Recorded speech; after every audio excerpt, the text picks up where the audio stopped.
So another inflammatory comment regarding the National Football League. You heard our president, if something doesn't change, the NFL's business is going to hell, Max. Do you agree with him?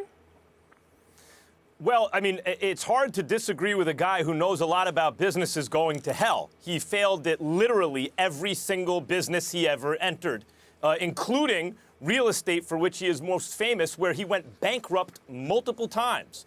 So if someone knows a business that's going to hell, it's Donald Trump, who, by the way, was ultimately a successful TV reality star. And so I do think he knows a business that's going to hell when he sees one because he's so good at that.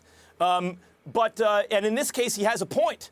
He does have a point. The protests are probably not good for business.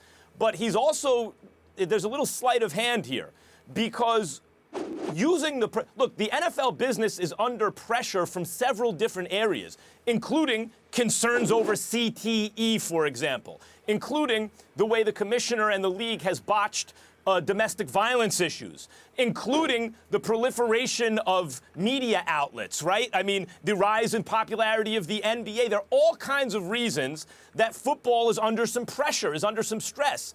And what Donald Trump is here deftly doing is plastering over that the issue of the anthem protests, which are also probably bad for business in the short run, and now attributing all of the kind of business difficulties and challenges the NFL might face to the anthem protest, which is really, in this case, not a diversion so much as a kind of top layer issue that Trump can now and others can now point to and say, no, see, the reason in the pressure the NFL is facing or the decline in the business, if there will be one in the short term, it's because of the anthem protests. And while that's a contributing factor, if in fact the business is under duress, over the next year or two, let's say, or if there's a long-term trend, while that's a contributing factor, I doubt whether it is the primary factor. Don't forget, too, that part of the business problem that the NFL faces now are boycotts, or is the boycott of many who feel that they don't want to watch the NFL until Colin Kaepernick has a job. There's also financial pressure from that direction.